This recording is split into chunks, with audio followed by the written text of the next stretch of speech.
How we doing, everyone? Welcome back to FSI's NASCAR DFS Pick Show. I'm your traditional host, TK Nation 47, joined with Mega Roller 31, the man of the Xfinity and truck videos.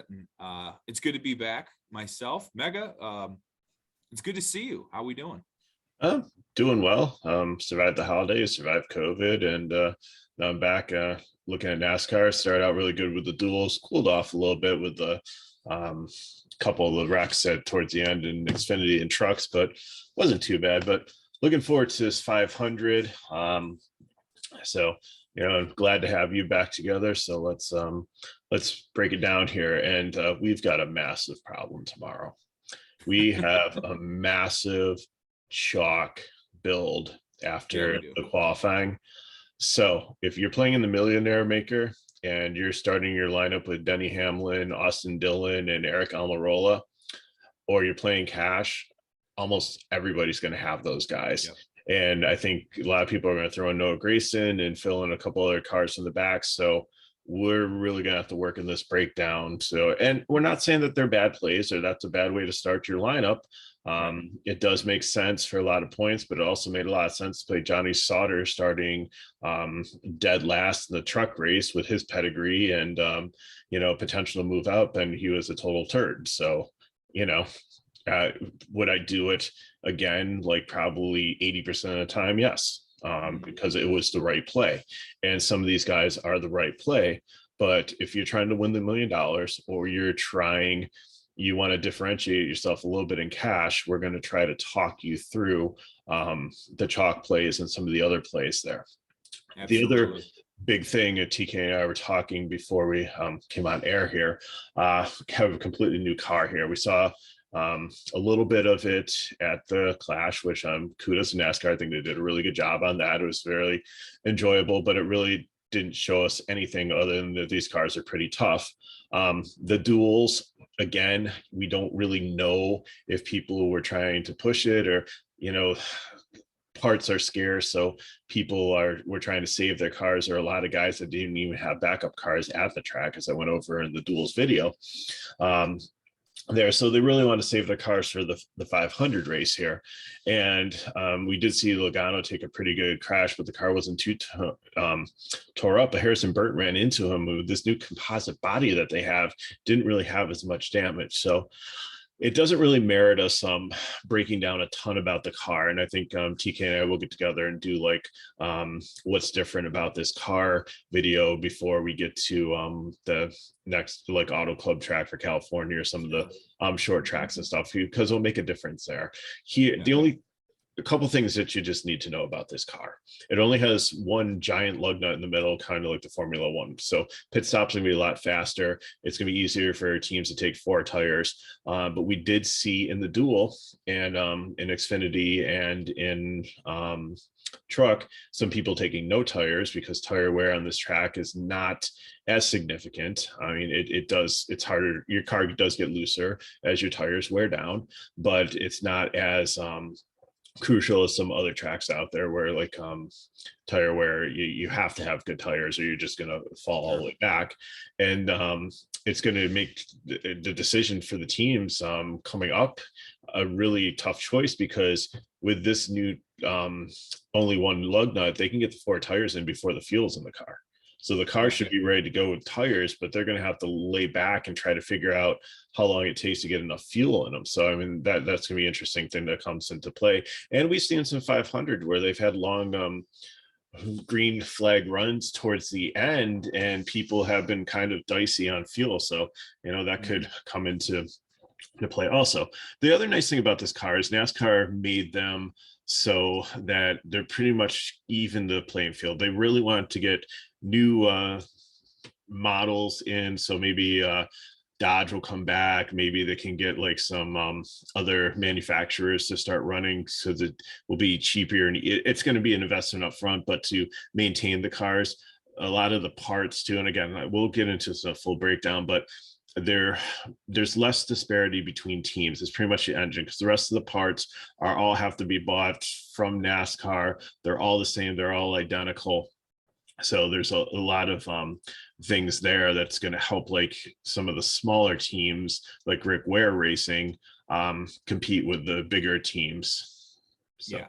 What they were going for was they wanted parity between the small teams and the big teams like Gibbs, Hendricks and them. And they wanted teams like, GMS and I mean, even the money team, Floyd Mayweather, they wanted people, potential buyers to believe that they could buy a car and compete in this type of, NASCAR atmosphere. Get more stock cars. Sure. Well, yeah. I don't know about that, but yeah, that's their goal.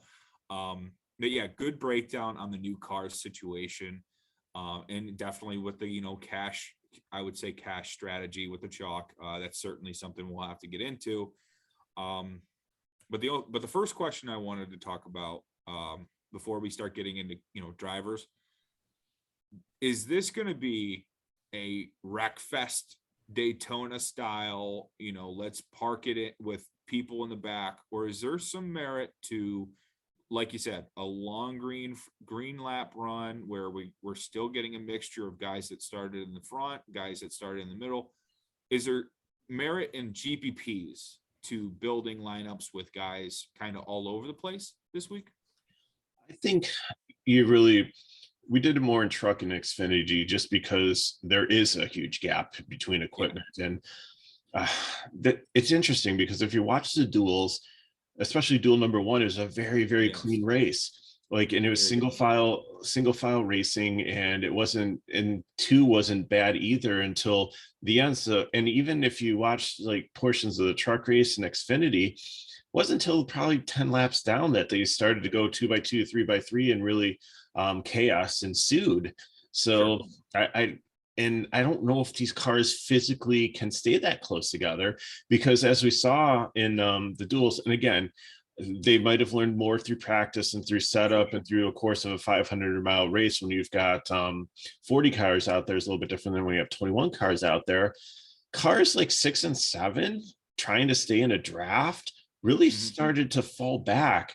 And I don't think the drivers that were part of it, well, first of all, it didn't seem like they cared, but they might need to more here to be more competitive because it's a longer race. They might need to slow down or to fan out just to pull those other people back into the draft, or, they're going to, if they don't stay tight, then they could get surpassed by another team that has it figured out a little bit better. So again, I don't think we really know what to expect. We kind of have to throw everything out. And the traditional way for Daytona is when the Milly Maker first came out, I thought, okay, you know what? Everybody's going to pay $25. You're going to have 40,000 people probably stack 35, 36, 37, 38, 39, 40, think they're a complete genius. And it's all going to tie for first, and everybody's going to get their $25 back if you divide $1 million by 40,000 people paying $25. So you got some crowns. Congratulations. Great job. Sure. Yeah. See, I'm going to take the approach when it comes to that big Milly Maker and or just even a couple of different 20, entry max ideas. I'm going to take guys in the front that I think are good plate racers. Well, I shouldn't say plate racers anymore. No plates in the car. They're good speedway racers. Traditionally guys, here in the front, Chase Elliott and Ryan Blaney, like, I'm going to take some shots on guys like that. And I think you can build a lineup with that. You build with the place differential, and you take like 1 to 2 guys within the top 10 to 15. I wouldn't go any more than that, because I actually built a great Xfinity lineup. I had Hill. I had pretty much guys that finished in the top, I think 6 or 7. 5 of my drivers, but I also had the O2 car. Why can't I remember? Snyder, or was that no, the guy that was in the truck race and put all his eggs in one basket and racing Xfinity. I can't even think of Austin Hill, right? No, not Austin Hill. Brett Moffitt. Yeah, Brett Moffitt. And he crashed and he lost me like 30 points because he started 5th and he like ended up like way in the back. So, it just really need to limit the exposure there. So I think we're on the right track here with a little bit of that strategy that we just broke down. If you guys are new to this show, and thank you for listening to the truck and Xfinity video, please like and comment below with any questions you guys may have. As we record this, generally we'll talk for like 20 minutes before the video, but realistically, when we get together on this video, this is like us breaking down the field from a raw perspective. So what we'll do from here is we'll talk, because it is the Daytona 500, we're going to talk a little expensive about these drivers. Yes, Mega, thank you for the quick reminder. We have a free week going here at fsidfs.com for free NASCAR. Use that code good until the 27th. You can use it twice for free weeks. You get, core breakdowns, projections, as you can see. And, we're always available for lineup advice and, strategy within the Discord. And it's been awesome to see the new people that popped in and joined. Oh my gosh. It's been so fun. We appreciate you guys. If you guys are from the Discord listening, thank you guys. Keep up with the questions and all the different talk. It helps us as well as it helps you. So love to see that. And find our Discord channel on our Twitter handle, FSI_DFS at FSI DFS. All right. Let's get into it, Mega. Let's start talking about the drivers. Okay. Kyle Larson, right up top. I have him as a fade, but and we debated this too. If it turns into a dominator race, where if he goes out and even leads like 3/4 of the laps, that you only get 1/4 of a point per lap. There's 200 laps, so that would be about 33 points or 34 points there. If he crashes and ends up 25th, he gets 17 points, but he loses 25. I think it's a little bit risky here, and he's got a 40% DNF rate at Daytona. Like, his speed was good and everything, but I don't think this is the place where you play Kyle Larson. My only rebuttal would be with that traditional duels that we saw, if Hendrick can bring any of that speed from qualifying and the duels, and they can get together up at the top, you get Chase Elliott going in, involved, you keep Bowman up there, and he leads, 50% of this and still manages to get inside the top 10, you could see, based on the dominator points and place differential not being as negative, he could still pay off for you, but it's still risky. And I would only do it in like a 150 lineup kind of format where you're trying to just be off the wall with a strategy. And I think the other thing that I saw, the other thing that I saw, like I said, in truck and Xfinity, is they're going to pit and guys are going to stay off. And you're going to see like David Reagan and Cody Ware and Corey Lejoy lead 5 to 10 laps before the other cars can get back up and overtake them. And people are going to vary pit strategies here. And I think that for him to go out there and be able to lead enough laps, I think it's pretty dangerous. Bowman, I would maybe take over Larson just because he's got a 9% DNF rate. He is very good at keeping himself clean. I hate that he qualified so far up here. I wish he was back further because he would be an absolute lock play for me. Yeah. No, I like Bowman. I kind of agree with you. I'm a little upset that but I mean, hey, he's been in the front row at Daytona for what seems like, a few years now. He seems to always be starting up here, and he manages to stay in that top 10 lane throughout the course of the race. Now, is that luck? We don't know. It could all at the snap of a finger at Daytona just completely disappear. But when you look at that 9% DNF rate, the fact that he started at the front row for multiple years now, it's kind of encouraging to see. I think he's worthy of a flyer, but definitely only the 150 lineup kind of format, not your single entry, not your cash. He would be a fade in that regard. Next up is the Roush Keselowski Fenway Any other names you want to throw into the ownership hat here for Brad Keselowski starting third? Really good pedigree on plate races. He was in it last year before him and Logano had their little moment together. But yeah, Brad Keselowski interests you? Not really, because I was down on him last year. I did see something on Twitter that after the race they did, after the duels that they won, they did take tires from Roush Fenway cars and from Penske to check them out. They had thought that they might have done something to modify them to give them an unfair advantage.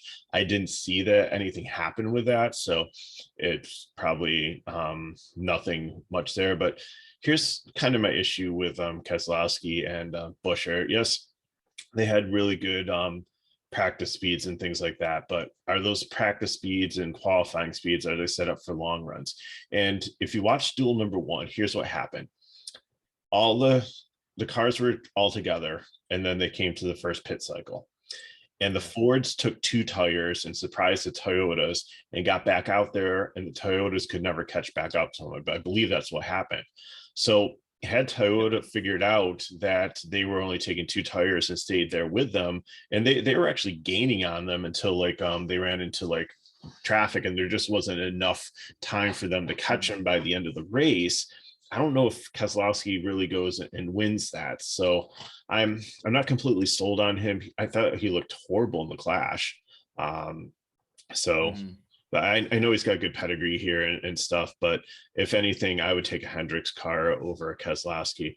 Now, strategy-wise, too, if you're playing FanDuel and not DK, you get bonus points for laps finished, so you want to find somebody that's consistent, but you also really want to try to get your place differential guys, but you also really want to try to nail the winner of the race.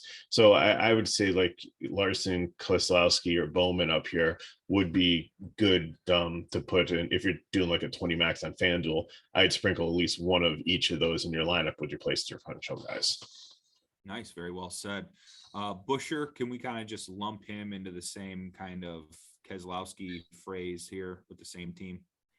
Yeah, I have Brad as a GPP because I really think that there is potential for him to win the race, but Buescher, I think he's going to sink back. I just can't see him. His average finish is 22.6. He does have 3 top 5s, but I'd love Chris Buescher when he starts 25th and works his way up, not when he starts in the top 5. As a conservative driver, he's probably not longing for that top 5 average run. So for that reason, complete fade for me. Austin Cindric now racing in the 2, taking over for Brad Keselowski. He looked good in the duels. Any love for Cindric?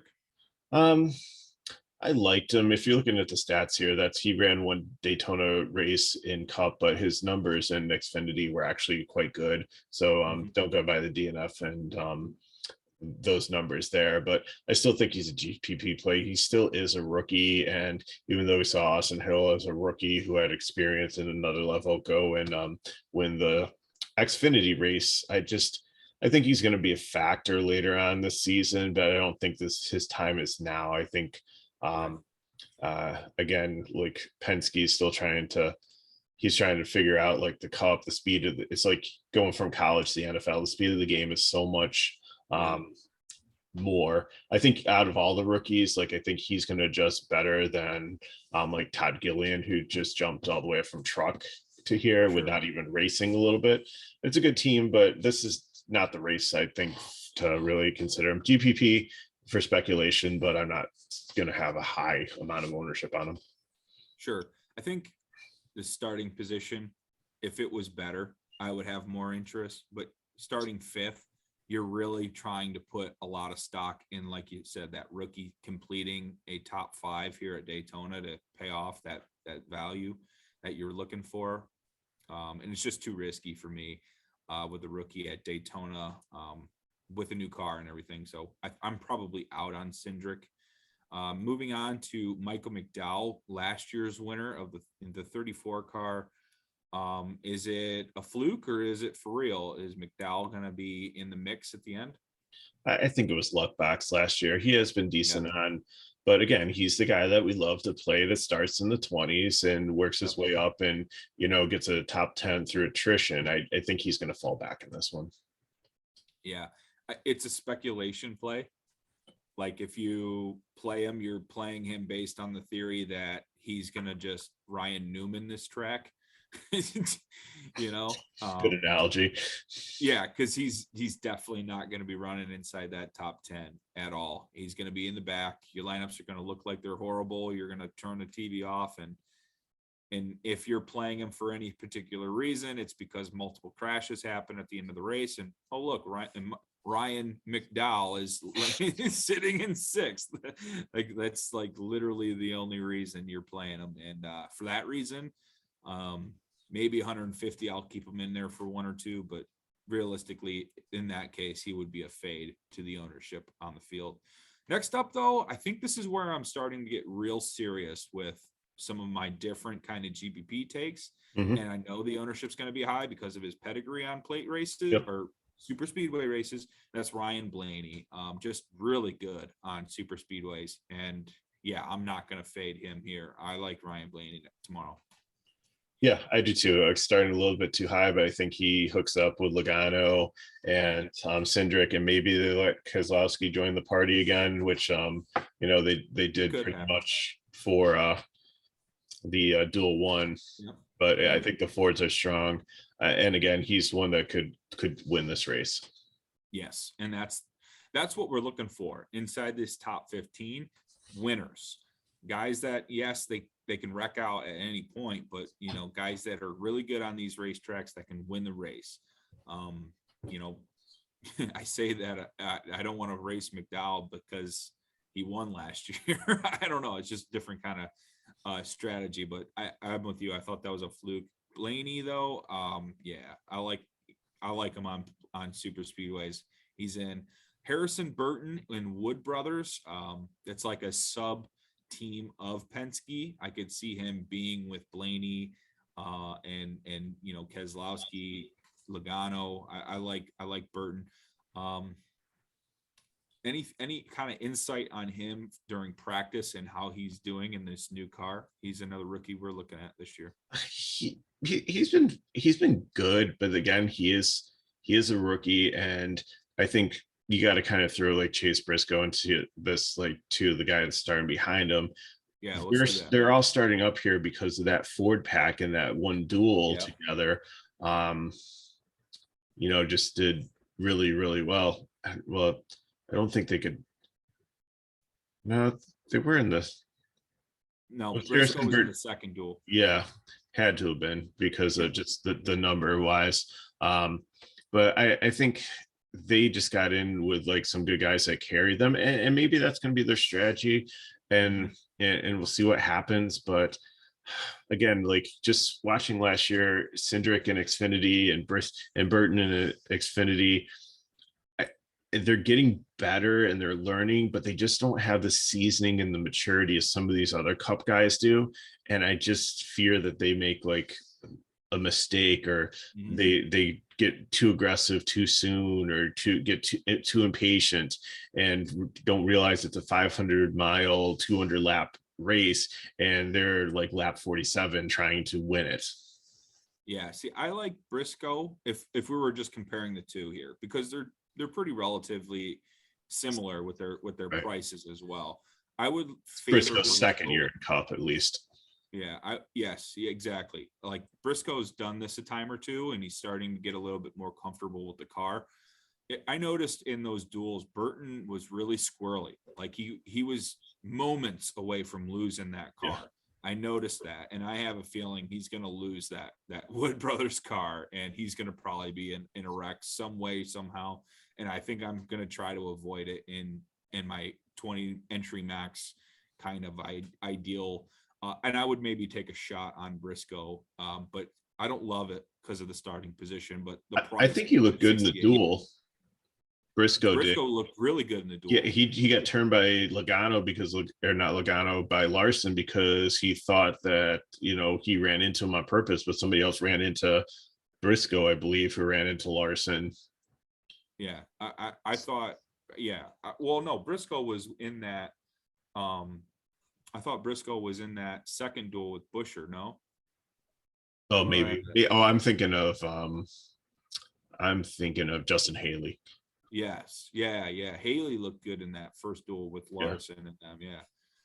But Briscoe was intertwined with Blaney and Busher and all them in that second duel. He looked all right. All right, moving on. We have Mr. Kyle Busch. GPP. Yes. There is one victory Kyle Busch has always been chasing in NASCAR, and it is a Daytona 500. He has hit the Intimidator status on winning everything in the kitchens, everything you could possibly think of in the sport, but the Daytona 500. Now, Oh, he does have a win at Daytona. It just was the summer race. It just wasn't the Daytona 500. Kind of like, Earnhardt in respects, but he's looking for the 500. Is this the year? He has led 473 laps here. That's incredible? Never won it. I mean, Denny Hamlin had 635. So I mean, that's a bit more, but I mean, still that's pretty incredible. For Hamlin. True. But and the thing, I think Kyle Busch is going to have a really good season this year, and I think he's going to end up potentially in the Final Four because he has practice back. Because they are going to be he's one that loves to fine tune the car and get things just right. And without the practice coming right off the collar cold, really struggled. So I think he'll do well here, and he definitely could win it. Yeah. But it's like he's still a GPP. If you're new to this show, or you will hear us talk about Kyle Busch, GPP. He's not a cash play unless he's in like Xfinity or truck. So he is Mr. GPP on this show, and it won't change tomorrow. Chase Elliott sitting here, starting 11th. Pretty high salary, usually not a big salary. It matters kind of thing on these super speedways because of the interchange that you get in the race. I mean, anyone can finish 8th. You can get guys like David Reagan, who've made a living basically finishing inside the top 10 at super speedways. So salary, not much of an issue. He is the highest salary though. Thoughts on Chase Elliott? I really like him in here. There's some place differential of like you can get 10 points there. He's been good on these tracks. He had the 5th fastest composite speed. And I think he's going to hook up with like Larson and Bowman. And as long as they don't like wreck each other, then I think he's definitely one to consider. He's had some pretty bad luck at the end of these super speedway races. He does have that, 33% DNF rate. I think a lot of it is honestly like at late in the race. Like I can remember a handful of times where Elliott is, getting dumped by someone that's too aggressive behind him, like a Stenhouse or that's just what I was going to say. Like he has some pretty poor luck, but he, like you said, he's always in it at the end. You think the beef with Harvick's going to carry over to this year? I wonder. That was incredible last year. That was so must-see TV. The best was when like Harvick was gonna like on the bubble to advance to the next round of the playoffs, and like Elliott was just behind him. He didn't even do anything, and Harvick was like driving with his mirror and like ran right into the boundary. If there's a moment in this race where Harvick, and Elliott get together and one of them ruffles the feathers, you never know, especially on a play race that could give him an extra shove. And that would be it. So definitely something to consider, but Elliott fits the mold here for inside the top 15 as a guy that can win. So I'm going to play him. Next up is Christopher Bell, 7,600. I love the price tag. I don't love the history here for Christopher Bell at Daytona. No, I think right now he's the weakest link at Gibbs. Like he's good on certain tracks, but this is not the style. I wonder if he's turning into like their road course guy. Maybe. Yeah. I mean, he won the Daytona road course last year. Yeah. After a really poor Daytona 500. He's got a 50% DNF rate, as you can see. So I think I might be out as far as Christopher Bell. I think I'd rather take a shot at other guys in his price range down the line. We'll talk about him in a little bit. Next up is Eric Jones in the 43. Just a quick note, Petty teamed up with GMS. So Eric Jones and the 42 car, I believe, Yes. are Petty GMS. And Yep. yeah, I just wanted to, get that done. Yeah, Eric Jones, any love here? Not bad on super speedways. No, but look at his speed, 34th overall. Yeah. I mean, he did qualify decent, and he did end up doing okay in the duel, but this program struggled. I certainly hope they turn around. GMS, they had 5 Xfinity teams last year, and they condensed to like 2 now. So maybe they're focusing some resources up here. So that's a nice compliment to Petty, but I think he's starting too far forward here. So I'm a fade on him. I mean, Petty realistically had nothing. Like, he was either going to lose his charter or team up with someone. He was at the end of he was desperate, right? And GMS, multiple cars in the Xfinity, it kind of just made sense. Jones is a good driver. He in good equipment, he can be a good driver. So it all depends on what happens tomorrow with the car. And for that reason, I think it's GPP to fade, because like you said, he's starting so far forward. And he won't have much value unless he's finishing the race inside the top 10. So if you want to play it based on that theory, go ahead. But I'd say your odds are slim. Next up, you have Martin Truex Jr. Gibbs, 8,800 is an awesome price tag for this driver. He's my daughter's favorite driver. However, this is not his track style. So I'm not going to say fade, but I think he's a GPP. Man. Would it surprise me if you want to know? But look at the stats. In 33 starts at Daytona, he only has 3 top 5s and 5 top 10s. His average finishing position is 22.2. I think, and his DNF rate is not bad. Relatively low. Yeah, it's 25%, but I think he runs this really conservatively. So he finishes the race, but he's always like towards the back, in the end of it. 18. Yeah.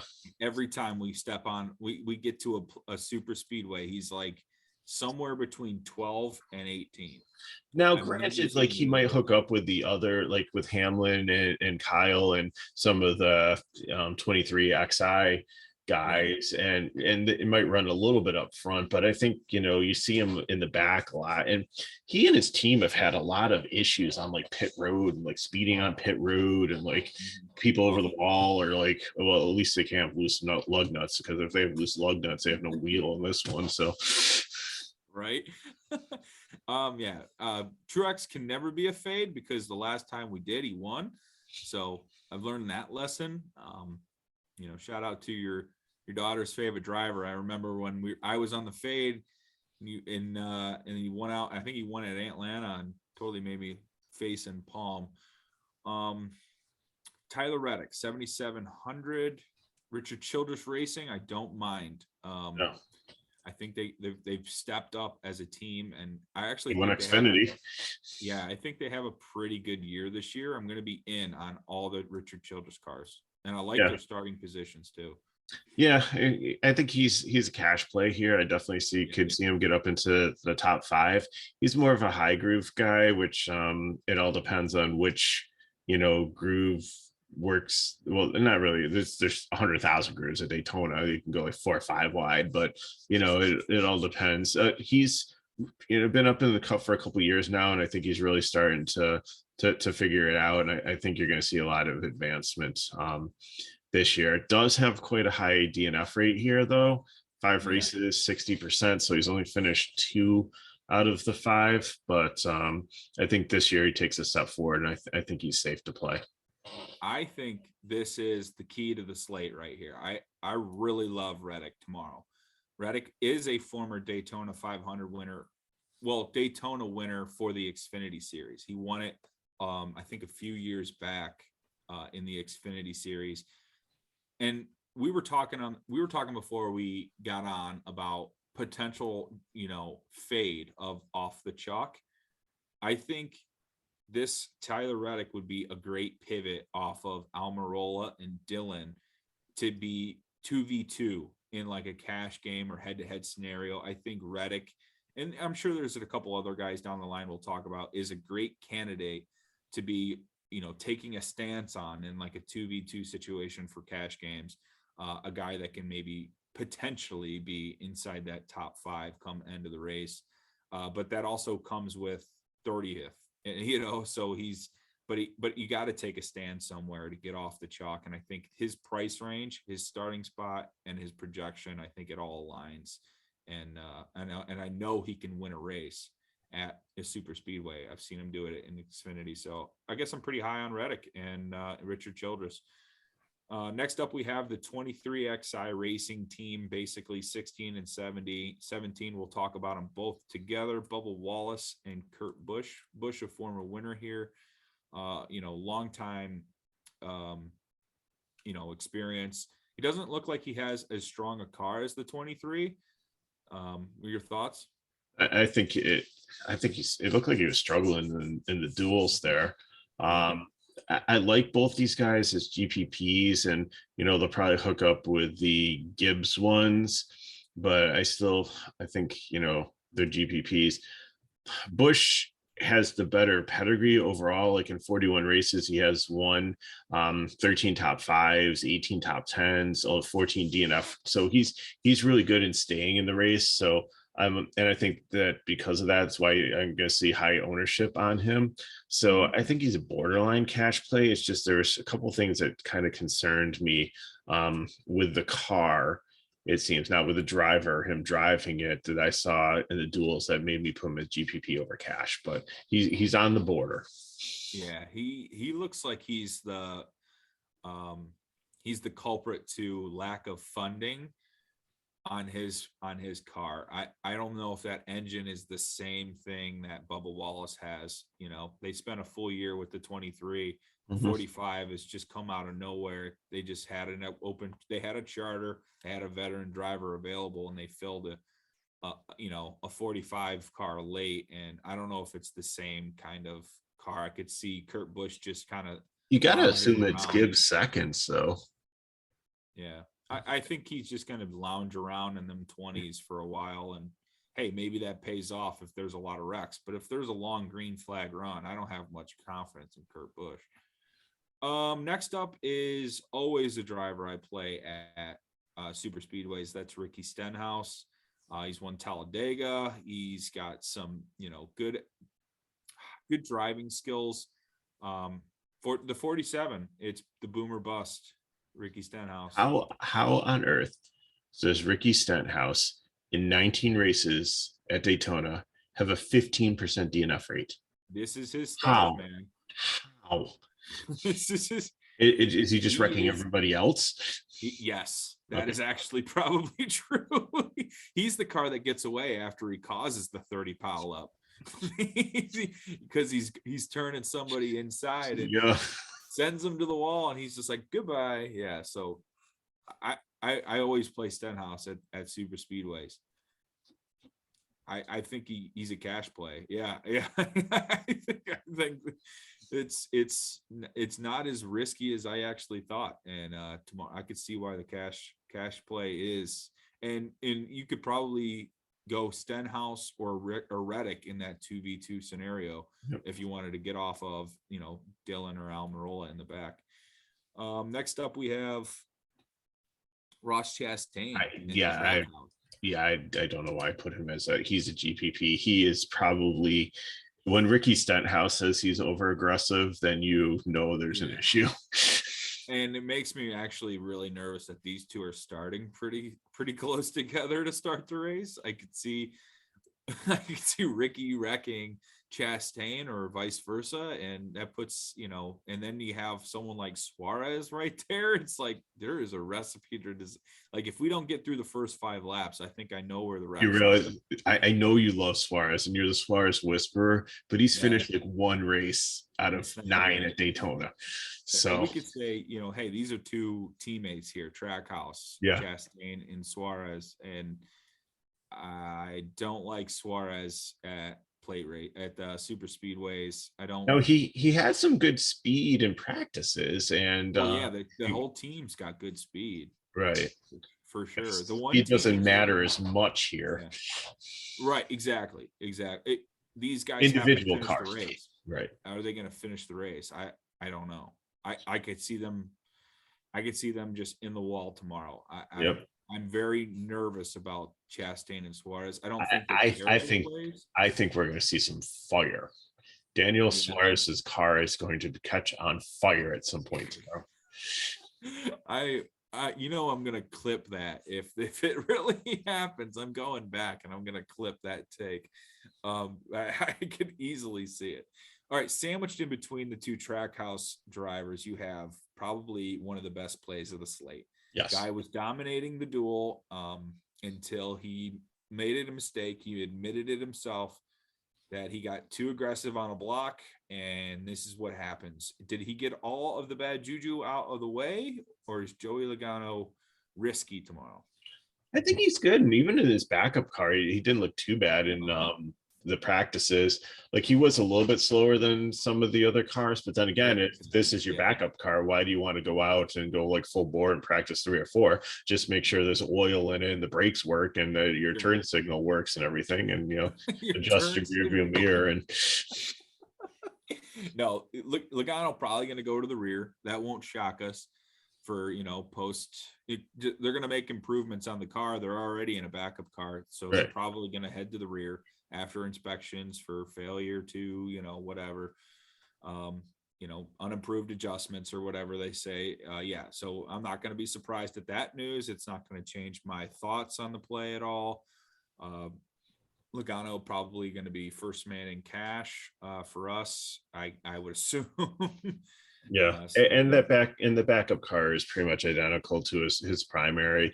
It's just like moving some of like the tech and stuff out of it, and they started as soon as that car, they pulled it right up to the next one, had it off that night, and we're just starting the process. So I don't worry about that with Team Penske or Gibbs or Hendricks, none of that. So Logano very much in play, first man in cash. Next up, we have Kevin Harvick. Here's where we're going to have to start making decisions. I'll let you take it away on Harvick because I got a stance on Harvick this year, and it's not one that people will like. I debated between Harvick and Byron for the prime spot here because I think they're both in similar situations. Obviously, different points in their career, different cars.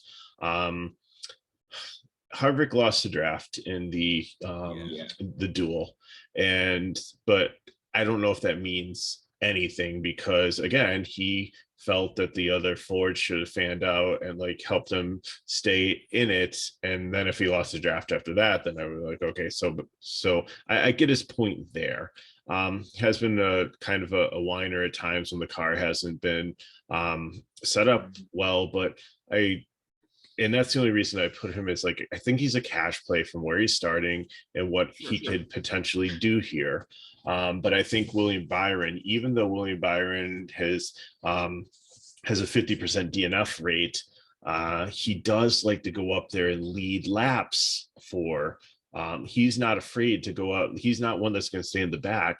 He's one that wants to get up there and get up front and lead. And in only 8 races, he's led 8% of like all the laps, at Daytona. So I think that's something to really look at. He does have 1 win. He's got 2 top 5s, 2 top 10s. And I think he's improved. I love his crew chief. I think he's got one of the best crew chiefs out there. So that's why he's going to probably be the second guy into my lineup. I will have some Harvick. But again, I think what you're going to say is pretty much what I might have already spoiled. Harvick. I'm not a fan of the Stewart-Haas racing team right now. I think they're behind. They didn't get to test when everybody got to test at this track a while back when they were just starting up with the next gen car. So I think they're behind already. Last year, Rodney Childress did not have a good year with his car setups. Harvick was complaining.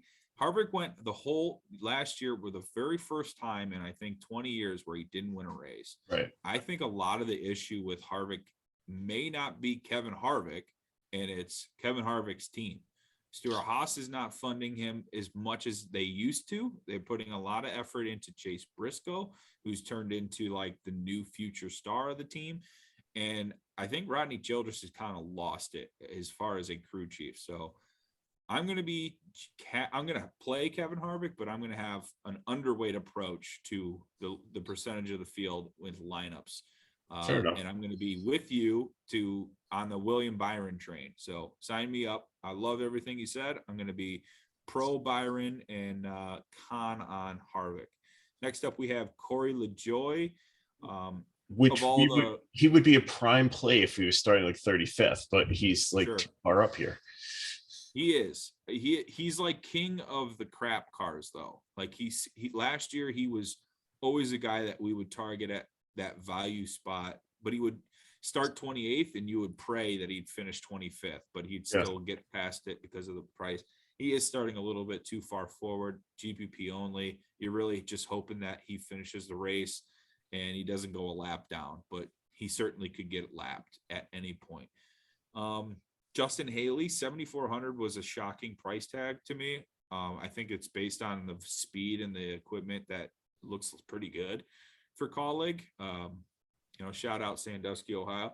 I don't mind him. I thought the price tag though was a little shocking. What are your thoughts? I actually really, really like him here. I think that they're really going to invest a lot. Like he wasn't great last year. He was almost a joke where we were questioning, did he move up too fast? But I think that again, he did pretty good at the Clash, and I think these Cully cars are going to have some speed. It's a elite program in Xfinity, and they're trying to translate up into Cup here, and I think he is going to be a good driver. 3 races at Daytona, he won one of them, and he actually has no DNFs. Average finish is 6.7. So even though his speed was in 33, I'm really not too concerned with that. I think that his team might work with the Childress ones possibly. That's why I like the Colleague Childress connection. I think they have a great day tomorrow.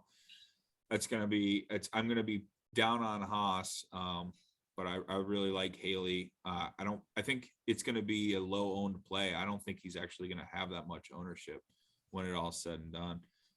Ty Dillon here with the Petty GMS. He's taken that 42 car, 5,200, and Ty is not that bad of a super speedway racer. No. He's like perfected the Newman approach at such a young age. It's quite shocking. Yeah, very, very vanilla driver, but not going to be up there trying to dominate. But he's one where you're scrolling through and you're like, oh, how about it? Ty Dillon's 9th. I think he is the cheapest play I've come across since we started breaking this down that I like. Yeah. And again, like salary might not even matter here because guys feel fine, and girls too. That'd be, can't just assume it's guys. But DFS players in NASCAR leave money on the table. It's fine. Yeah. $30,000, like whatever. If you want to play 5 or 6, like 4 or 5K guys, if that's who you think is your best lineup, that's fine at this type of track.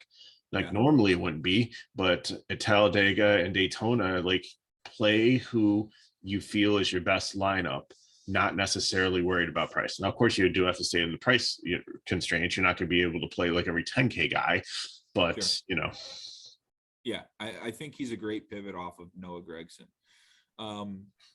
Next up, we have Landon Castle in the 77. This car is going completely backwards for me, so it's a fade. I think it's He's gonna have no speed. Yeah. He's gonna get lapped. Yeah. And he's starting 27th. You're gonna lose 10 points right off the rip. Yeah. Okay. Yep. So I'm out. Next up, we have Biffle. You could probably say the same. I know he's got a lot of good experience here. He's a good racer, but 28th is a no-go for me unless this is a wreck fest. No, actually, I'm good on him because this is, I forget who the team was that they bought this car from, but this is a really good car with a really good engine that New York Racing purchased. And because he wasn't going to come out of retirement to do this, like he hasn't raced since 2016, but this is a really good car. I think it's actually, I believe it's a former Richard Childress car with a Hendricks engine. Oh, yeah. I was going to say, is it one of the front row spots that got taken? Possibly. I can't remember. No, I don't think they had a front row's got two. I don't think they're chartered. I think, this is just the independent heat because he had to make it in on speed, or former champion provision or something like that. No, but he made it in on speed, I think. Yeah. But I wouldn't sleep on this. I'm not saying this is a must play, but I do feel comfortable with him in cash because I think that he could potentially get into the top 20 and move up a little bit over like Castle and Lejoy and Suarez when he crashes and Chastain when he crashes and Martin Truex Jr. So realistically, there's 5 places right there. Yeah, I'll give it a shout for 150. Multi-entry. This next guy, I don't have a good feeling on. I think this is a victim of Daytona tomorrow. Todd Gilland. Yeah, I think he's a cash play. He has to be at the price and starting 29th. Yeah, price is amazing. Yeah, because I just don't have any faith that he's going to finish the race. Okay. I don't know if he's going to be able to handle a car like this going from the truck series straight to. Well, no, he did a couple of Xfinity races. Yeah. Okay. Yeah, his family's got a good pedigree. So for sure, David Gilliland's a hell of a driver. Yeah, so he's only finished 1 out of 3 races at Daytona in Xfinity or in the Cup or wherever I pulled the stats from.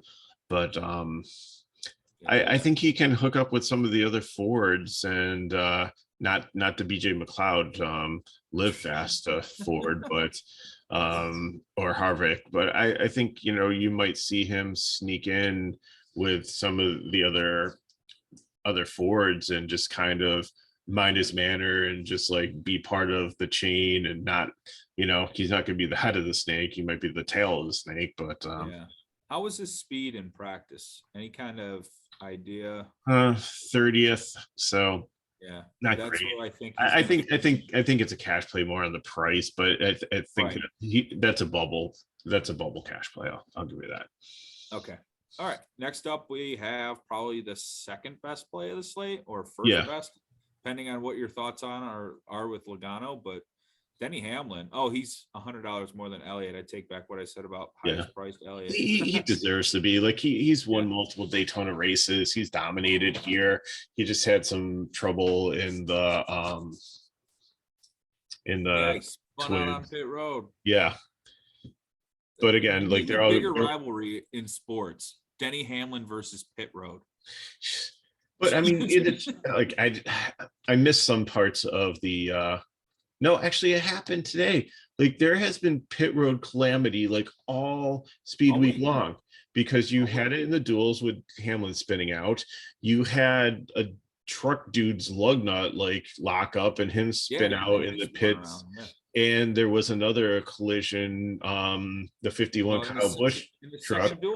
Heim in the truck race got clipped coming out of pits. And then was it Myatt Snyder or whoever like lost their like back deck lid like twice because of they got cream coming into pit road. So pit road is a dangerous place at Daytona. It like some of the short tracks, it's even worse. Like you would think like in a 2.5 mile track that it wouldn't be as bad, but just like with the speed trying to get in there and slowing down and stuff, it just leads to disaster. You're coming out of a corner heading into the start finish line which is still like an oval, and you're still trying to come down off that banking and stop your speed. It's so difficult. Yeah. Denny Hamlin's probably the highest owned driver tomorrow. Yeah, absolutely. So there is merit to fading him in some format like GPPs. Like if you want to be different right off the rip, just don't put Denny Hamlin in your lineup. But in the cash, I think he's a block. Lock him in cash. I mean, I didn't say lock. I said block. Oh, block. There you go. Better choice words. as you need to neutralize everybody else's cash lineup by playing him. Yeah, because if he gets to the front, you're fucked. Yeah, it's like if you played like back a couple years champion lead soccer, like you would have to play Ronaldo, you have to play Messi, or like you pretty much sometimes have to play Kyle Busch, going back to this sport, when he's like in the truck or Xfinity, because it doesn't matter if he's $16,000, you got to have him because he's probably going to lead the most laps and win the race. And if you don't have him, like there were some breakdowns last year where I'd show like, okay, mathematically, there are some guys that you can play to get more points than Kyle Busch, and the scrubs you're going to have to play to get him into your lineup. And, you know, those were fun breakdowns. But this one, I think you have to play Denny Hamlin in cash. I agree. Next up, we have Cole Custer, 6,500, decent little price tag here. Not a lot of good history though. Talk about struggling. I think he struggled more than Harvick did in like the duels. I honestly think Cole Custer is going to be pretty popular tomorrow, and I don't understand it. I think it's just because he's starting far behind. Oh, you know why? It's because he fits perfectly in the Hamlin, Dillon, Almirola, Gregson, Custer, and I'm not going to tell you the other guy. Figure it out yourself. That's why he's going to be so high, because the money you have left when you plug in those four, he fits with the guy you land on. Yes. Aha. Yep. That's why.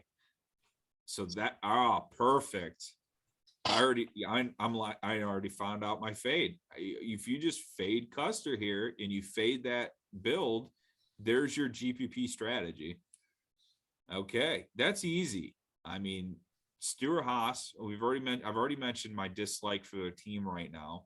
Cole Custer, not good history at all in 4 races here for all cup too, and speed was god awful.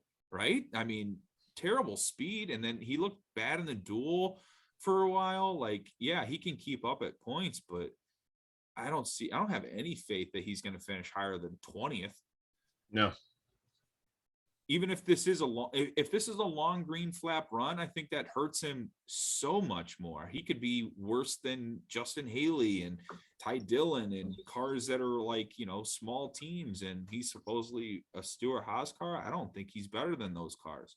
I don't like Custer at all. And if I think that's a great fade for me. The next guy, Cody Ware, though, no thanks. But wait. Oh no.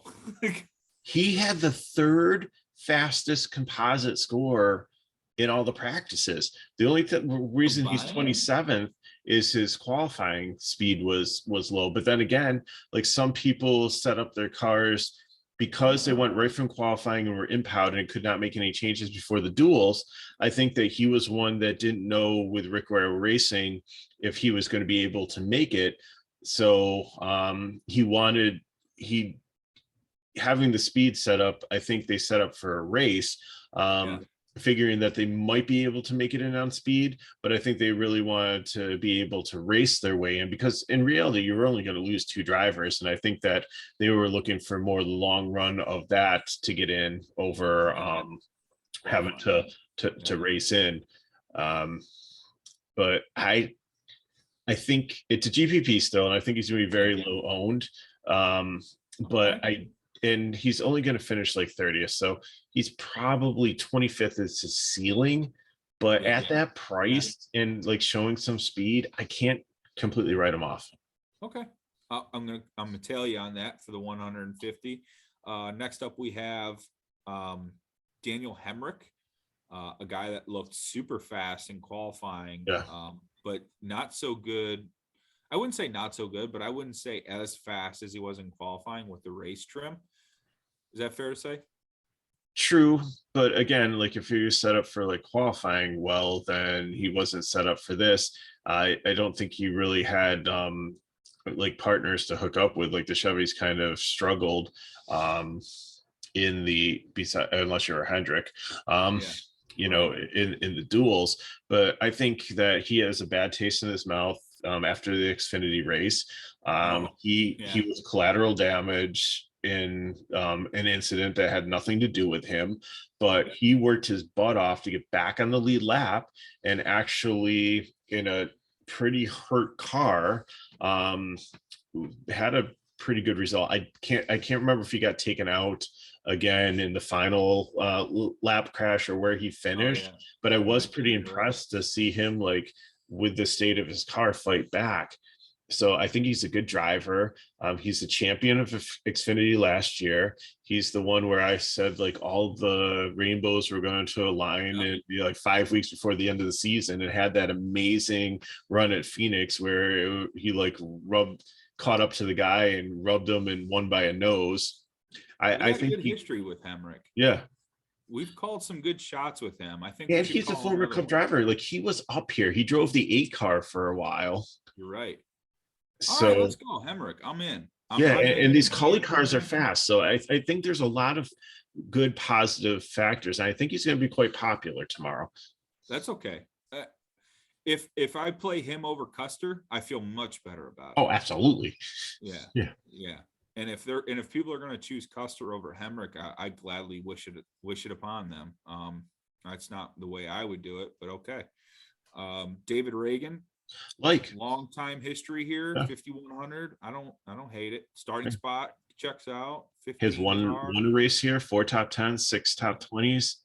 So speed's probably going to be an issue, but he's never going to be out of it. I don't think he might be like a lap or two down, and if a couple wrecks break your way, he could be 26th.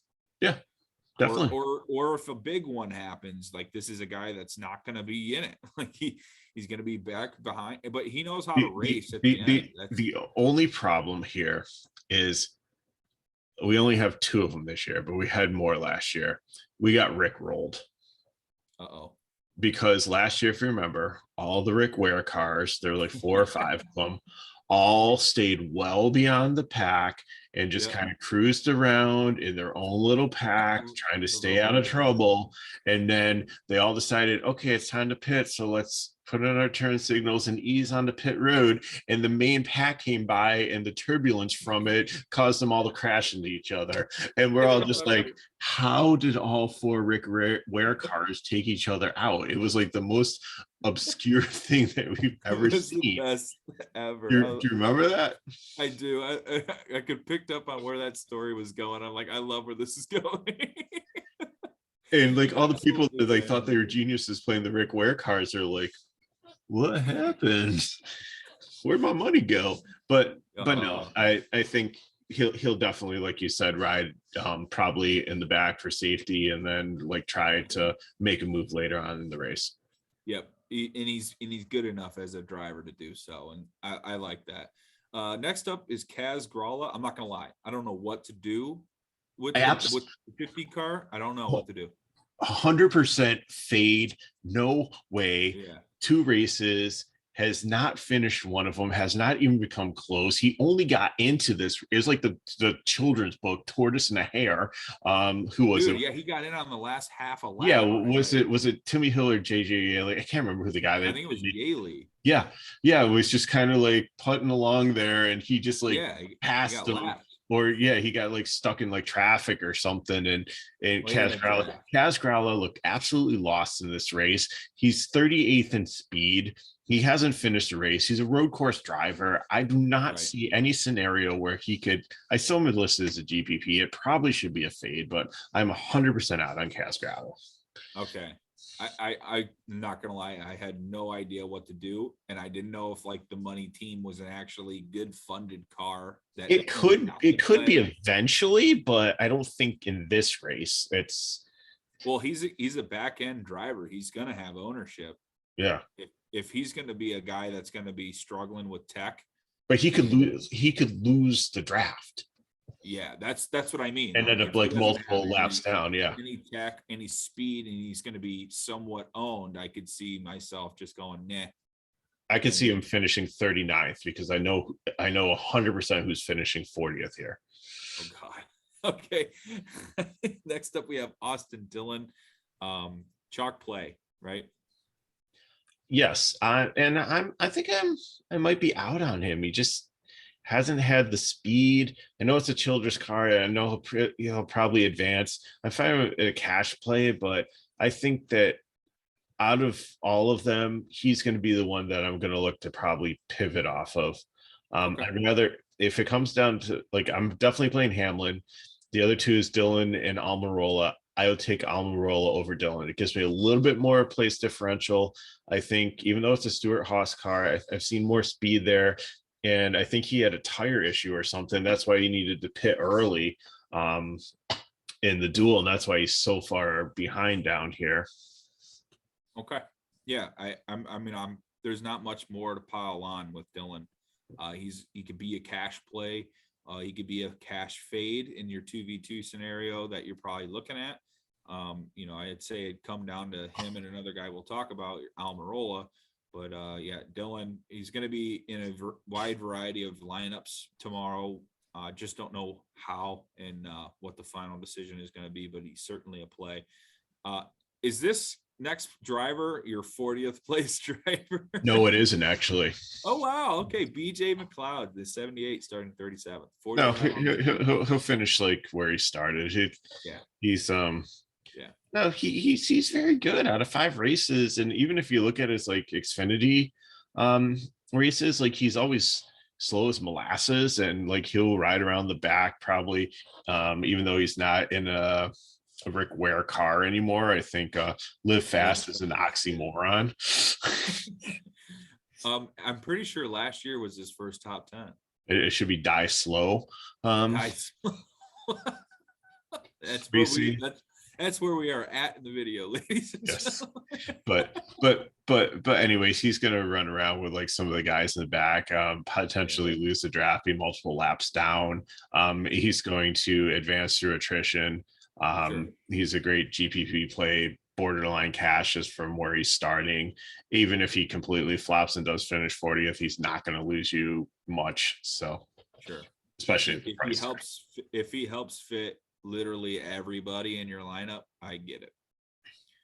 All right, moving on. Almirola, starting 38th. This is a really hard fade for me. I don't think you can. No, I think he's got to go in with Hamlin just because of how good he is at this type of track. And right, I cannot not see him like moving up, and I could see him staying in the draft. Like he had technical problems. That's why he finished so far back in the duel.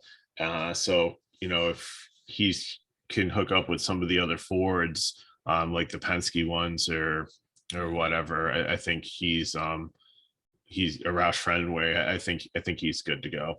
Yeah, he's too hard to fade with the price tag, pedigree on super speedways. Even if I have a hot take on Stewart Haas, I don't think it's going to be with this one. Next, I think he's like third highest owned on the slate behind Hamlin and Logano. I think next would be Almirola, or he could even be second in ownership behind Hamlin. Right. Honestly. Next up, we have Noah Gregson, another play that I think is going to be very, very popular. That's the 62. Touts are probably going to tell you that this is Brendan Gaughan's old car. They are correct. Gregson, we just saw what he could do in the Xfinity series. I'm going to have ownership on Mr. Gregson. I'm going to be underweight on him. I think he looked absolutely lost. Bad strategy at all. Yeah, I think he looked absolutely lost in the duels. He did ease off. Right. They don't have a backup car, so I know. I get it, but like he lost the draft. Like I just don't think he will be ready for Cup, but he needs to be in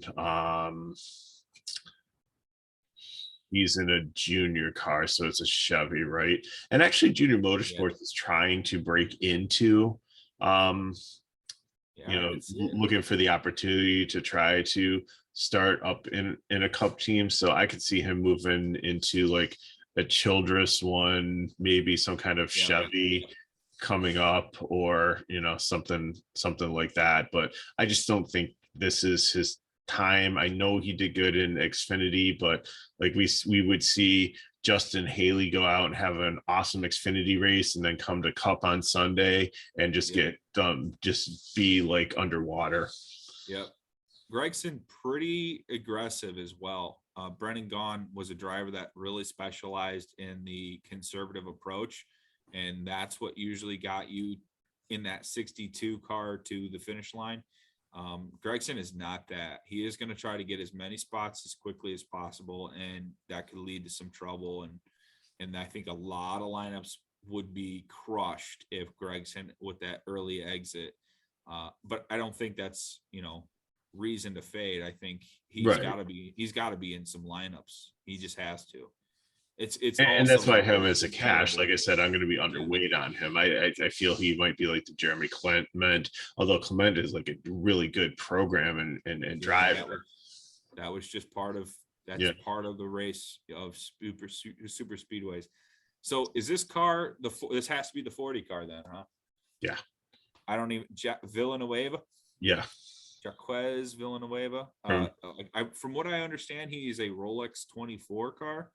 Yeah, well, this not is car, but driver. This is a team that started up, and the whole premise of it is there's a bunch of foreign drivers are going to be driving for this, but he made it in on speed. He was like the last one in, but it just really couldn't even like communicate with a spotter. Like, dude, this team was set up for one lap. Yeah. honest to God, it was. And everything think else has failed since. This is going to be an absolute nightmare. I believe that like just the communication barrier between he and a spotter, not knowing like how to use them or what questions to ask or to listen, that screams nothing but disaster. Yeah. Plus, I think there was like smoke or something coming out of the car. And if this is a smaller team, like mechanical issues, like they had a battery issue in the duel. Yeah. Like he almost didn't get his spot. Like he had to complete a lap. He almost didn't even complete a lap in the duel to get his spot on speed. Yeah. I know people will be playing him because he's the 40th car, but I think he's going to end the 40th car too. This is James Buchanan from 2 years ago in the truck series all over again, where he ran into the back of the 39th car. Did you watch my truck video and have the flashback nightmares? We were so smart. But the difference was James Buchanan like qualified really well, but he lost it because he went below the yellow line, and he was fast, and the play so made sense. This is more the Johnny Sauter play. Yeah. But no thanks. I don't know. No, not for me. All right, Mega. Well, it's been a pretty good breakdown here between strategy, drivers. We talked about 2v2 situations and cash, a lot of good info here. So let's wrap this up. Thank you for listening. And guys, please comment below with any questions that you have on the YouTube, on the YouTube video on our YouTube channel, Fantasy Sports Insight. But you can follow us in the Discord. Much easier to get to us that way. You can find that on our Twitter handle at FSI DFS. Also, you could sign up with a free week of NASCAR, good through the 27th. You can see that there on the screen. It is code word free NASCAR. And you can follow me and Mega on Twitter at TKNation47, and that is at MegaRuler31. All right, guys, thank you. Good luck to you in your contests, and enjoy the Daytona 500.